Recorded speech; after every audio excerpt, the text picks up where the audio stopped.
so far. Shared business spaces are invaluable in areas where you're hoping to grow and support new small businesses.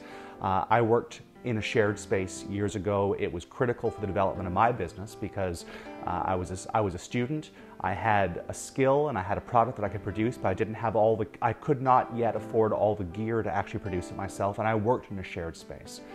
For lots of small businesses, one of the tricks to starting a small business is that you have to wear lots of different hats simultaneously.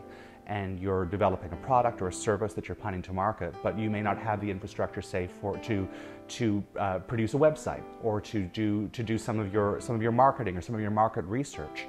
And a shared workspace provides those extra pieces that you can't manage right at the beginning stage of your business. So if you have a shared workspace that offers computer access and you need to design promotional materials, you need to design websites, it's a way that you can do that right off the bat, even while your business is still a fledgling business. Now, this area is an area I think that's really, really suited for the development of small businesses, particularly within the creative economy. We're hoping to foster that because that's one of the ways that rural Canada can resuscitate itself. Shared spaces like this one are essential for that development. It's one of the pieces of the puzzle that we're currently missing, and I think it's a great idea. You know, rent is reasonable with regards to it, and I think that's one of the things that draws in companies that cannot afford a large commercial space or in a normal commercial setting.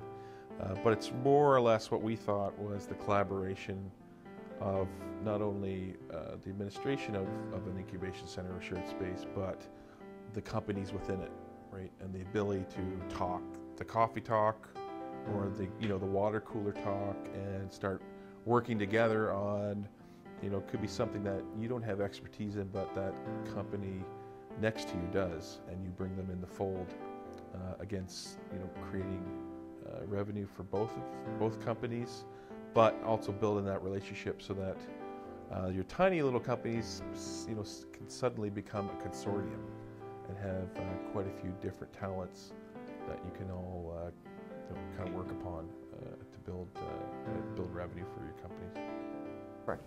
Charlotte James, I'm the chair of the Association of Western Valley Campsites. The proposal to put a business sort of hub or center in Bridgetown Development Center with the campsite, I think, is an innovative one. There are examples of this throughout the country where people can rent a desk or a corner of a space and start a business, one that gets support because there are other businesses there. There's sort of a center that assists them with those startup costs, and then get to try it for a little while. I think it works well with CAP because CAP is a place people can go to get training, if it's on how to use Excel, maybe start a website, do social media for your business. So it seems like a good fit.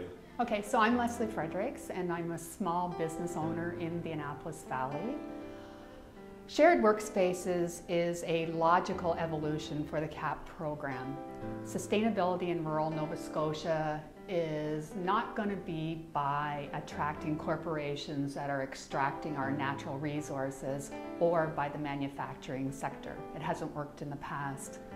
Sustainability is going to be on the backs of our small businesses and our entrepreneurs. Campsites can be part of the bigger picture by helping to foster an entrepreneurial culture in the area. We've been talking about this for about a decade now, so it's time to implement it and give relevance to the CAP program. Hi, I'm Mark Reed. I work for Mozilla Canada. I work remotely, and the company is based in California, and I work here in Bridgetown. So I've got quite a bit of experience working not out of an office. In my opinion, one of the benefits of a co-working, shared working space is that you can kind of bring the social aspect of being in an office back to working remotely. Right now I work from home, so it's just me in my office. I interact a lot with people on the internet and stuff, but I don't get a lot of face-to-face interaction with real people on a day-to-day basis, so it's kind of nice to get that in a shared working space. It's also nice to get opinions and kind of different perspectives from people that you don't actually work with. Like they'll bring in different ideas and talk about other interesting things, and it often generates new ideas.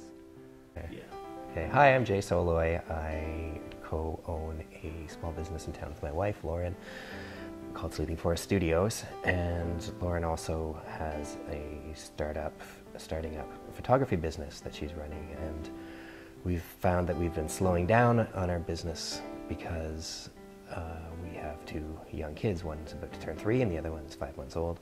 And since we work out of our home, you can imagine how your life spills into your workspace, and having something off-site that was affordable would have been something that would have been a big benefit to us when we started out. My name is Steve Raftery, and I'm the Community Development Coordinator for the town of Bridgetown. And I see the creation of the Bridgetown Innovation Center as something very exciting for this area.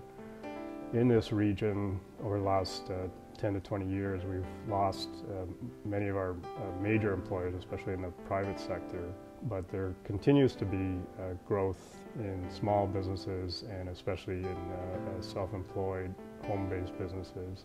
And the area is attracting people from across Canada and other countries who come here. They choose to move here for the lifestyle, and they operate a business usually from their home.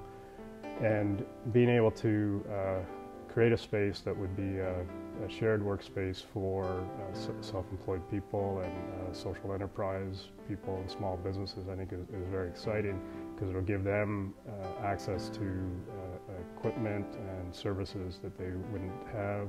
It'll help to grow those enterprises. And also I think an exciting spin-off of that is you often see a lot of collaboration and new ideas coming forward by bringing people together in that type of setting. So I think setting up right here in the Bridgetown Development Center is a great space for it as well, because the members of the Innovation Center would have access to other resources such as the CapSite classroom and the shared boardroom that's available here, so they can do presentations, meet with clients, like all those things that, again, are difficult to do from a home-based setup. And I think also the fact that Annapolis Ventures is in here working with a lot of small businesses and a lot of startups, it's just a natural fit, because many of those clients could also become part of the Bridgetown Innovation Center. So I think it's a tremendous opportunity. It builds on a lot of what's here already, and I think we'll see some exciting things come out of it.